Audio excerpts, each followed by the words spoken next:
உன் வார்த்தைகள் கேட்கப்பட்டது என்று வேதவசனம் சொல்லுகிறது. வித்தியாசம் உண்டாகும்படி செய்வேன் என்று கர்த்தர் சொல்கிறார். நான் உன்னை வெறுத்து விடவில்லை என்று கர்த்தர் சொல்கிறார்.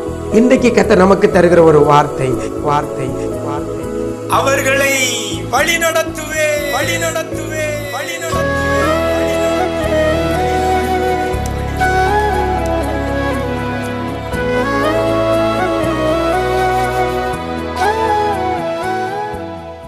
கிறிஸ்துவில் பிரியமானவர்களே, ஆண்டவரும் இரட்சகருமாக இயேசு கிறிஸ்துவின் ஈடு இணையற்ற நாமத்தில் உங்களுக்கு அன்பின் வாழ்த்துக்கள். நிஜம் தொலைக்காட்சியின் இந்த விசேஷித்த வார்த்தை நிகழ்ச்சி மூலமாக உங்களை சந்திப்பதிலே மிக்க மகிழ்ச்சி அடைகிறேன். நல்லா இருக்கிறீங்களா? எல்லாரும் ஆண்டவர் கிருபையில நல்லா இருப்பீங்கன்னு கர்த்தருக்குள் நம்புகிறேன். இந்த நாளிலும் கூட கர்த்தர் நமக்கு தருகிற ஒரு வார்த்தை எரேமியா தீர்க்கதரிசியின் புஸ்தகம் 31ஆம் அதிகாரம் 9ஆம் வசனத்தில் இவ்வாறாக சொல்லப்படுகிறது. அவர்களை வழி நடத்துவேன் என்று கர்த்தர் சொல்லுகிறார். வழி நடத்துவேன் என்று கர்த்தர் சொல்லுகிறார். எனக்கு அருமையான தேவஜனமே, நம்முடைய ஆண்டவர் உங்களை பார்த்து சொல்கிறார், வழி நடத்துவேன். இன்னைக்கு அநேகர் எப்படி செல்ல, எதை செய்ய, என்னத்தை செய்ய, எப்படி போக, எப்படி சாதிக்க, எப்படி இந்த காரியத்தை செய்ய, இதிலிருந்து எப்படி நான் விடுவிக்கப்பட, அப்படி சொல்லி நம்ம கேள்விக்குறியோடு கூட இருக்கிறோம். ஒரு எதிர்பார்ப்போடு கூட இருக்கிறோம். எனக்கு யார் உதவி செய்வா, எனக்கு யார் கைட் பண்ணுவா, எனக்கு யார் போதிப்பா, என்னை கரம் பிடித்து யார் கொண்டு போவா, முடிவெடுக்க முடியாமல் இருக்கிறேன், என்ன செய்ய யாது செய்யன்னு தெரியாமல் இருக்கிறேன், யாராவது எனக்கு ஆலோசனை சொல்ல மாட்டார்களா, யாராவது என்னை கரம் பிடித்து நடத்த மாட்டார்களா அப்படின்னு சொல்லி பல சூழ்நிலையில பல பேர் பல காரியத்தை குறித்து கலங்கி கொண்டிருக்கிறோம். இந்த கலக்கத்தோடு இருக்கிற தேவ பிள்ளையே, கர்த்தர் உங்களை பார்த்து சொல்கிறார், வழி நடத்துவேன் என்று சொல்லுகிறார். வழி நடத்துவேன். அழகா அந்த வசனம் சொல்கிறது. எப்படி? அவர்களை வழி நடத்துவேன். கர்த்தர் வழி நடத்துவேன்னு சொல்லிட்டார். அதுக்கப்புறம் நம்ம கவலைப்பட வேண்டிய அவசியம் இல்லை. அவர் வழி நடத்துவார். எங்க போகணும், என்ன செய்யணும் அப்படிங்கிறத வழி நடத்துகிறவர் அவர். அவர் வழி நடத்துவேன் என்று சொல்லுகிற ஆண்டவர். அவர்களை வழி நடத்துவேன் என்று இந்த வார்த்தை சொல்லப்படுகிறது. அந்த அவர்கள் யார்? அந்த அவர்கள் லிஸ்ட்ல நீங்களும் நானும் இருந்தா நம்மை கர்த்தர் வழி நடத்துவார். வசனம் சொல்லுகிறது. அந்த வசனத்தில் ஆரம்பத்தில் அவர்கள் யார்? அழுகையோடும் விண்ணப்பங்களோடும் வருவார்கள். யார் அழுகையோடும் விண்ணப்பங்களோடும் வருகிறார்களோ அவர்களை வழி நடத்துவேன் என்று கர்த்தர் சொல்லுகிறார். எனக்கு அருமையான தேவஜனமே, நம்மகிட்ட அழுகை இருக்குது. எல்லார்ட்டையும் அழுகை இருக்குது. ஒரு பிரச்சனை, ஒரு வியாதி, ஒரு போராட்டம் வந்த உடனே நம்மகிட்ட அழுகை இருக்குது. உடனே அழுதுருந்தோம். நம்ம மனம் தாங்க முடியாமல் அழுகிறோம். அழுகை இருக்கிறது. ஓகே, ஒரு ஃபஸ்ட் பாயிண்ட் ஓகே, அழுகையோடு இருக்கிறோம். சூப்பர். அடுத்தது சொல்லப்படுகிறது, அழுகையோடு இருக்கிறவர்கள்ட்ட அடுத்த இருக்க வேண்டிய ஒரு காரியம் என்ன? விண்ணப்பங்களோடு வருவார்கள். விண்ணப்பம் என்னால் வேண்டுதல், ஜெபம்.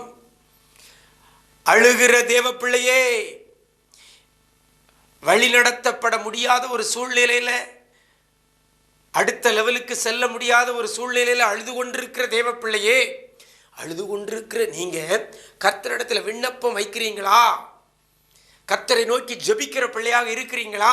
அப்படி இருந்தா கர்த்தர் உங்களை வழி நடத்துவார். அழுதா மட்டும் அவர் வழி நடத்திட மாட்டார். அழுகையோடும் விண்ணப்பத்தோடு வருவார்கள். அவர்களை வழி நடத்துவேன். அப்படின்னா நம்ம அழுறது மட்டுமல்ல, விண்ணப்பம் இருக்கணும். அன்னாளுடைய சம்பவத்தை நான் அடிக்கடி சொல்ற காரியம், அன்னாள் பண்டிகை தோறும் சாப்பிடாமல் அழுது கொண்டிருப்பாள். நல்லா கவனிங்க.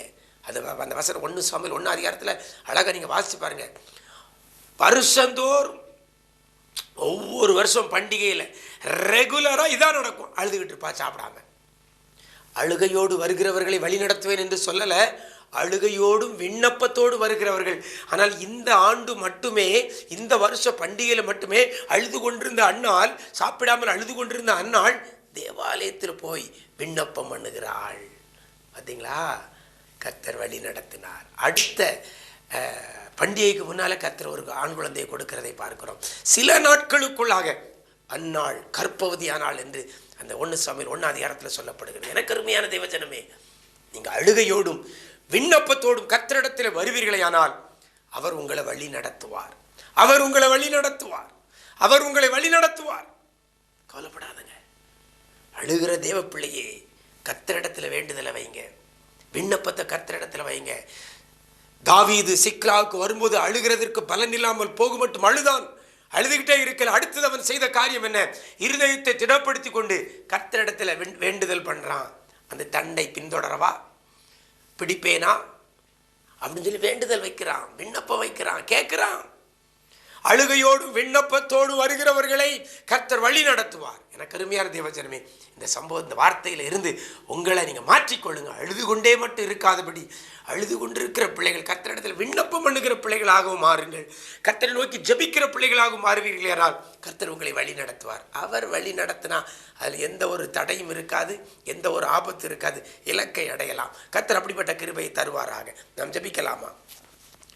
எங்களை நேசிக்கிற அன்பு நிறைந்த ஆண்டவரே, அவர்களை வழி நடத்துவேன் என்று சொல்லுகிற ஆண்டவர், இன்னைக்கு வழி தெரியாதபடி நிற்கிற பிள்ளைகளை என்ன செய்ய, யாது செய்யன்னு சொல்லி, எங்க போகன்னு சொல்லி விழி பிதுங்கி நிற்கிற பிள்ளைகளுக்கு வழிகாட்டுகிற கர்த்தராய் நீர் இருக்கிறபடியால் உமக்கு நன்றி செலுத்துகிறோம். யார் யார் அழுகையோடு விண்ணப்பத்தோடும் இடத்துல வருகிறார்களோ அப்படிப்பட்ட பிள்ளைகளை என் ஆண்டவர் நீர் கரம் பிடித்து வழி நடத்த போறதற்காக நன்றி செலுத்துகிறோம். தொழிலில் வழி நடத்துங்க, படிப்பு காரியத்தில் வழி நடத்துங்க, வேலை பார்க்குற இடத்துல வழி நடத்துங்க ஆண்டவரே, குடும்ப காரியங்களில் வழி நடத்துங்க, ஊழிய பாதையில் வழி நடத்துங்கப்பா. எந்த வழியில நடத்தணுமோ பிள்ளைகளை நீங்க வழி நடத்த போறதற்காக நன்றி செலுத்துகிறோம். கிருபைகள் பெருகட்டும். இந்த நாள் முழுவதும் இப்படி பிரசன்னத்துல மூடிக்கொள்ளுங்க. நன்மையும் கிருபையும் பிள்ளைகளை தொடரும்படி செய்யுங்க.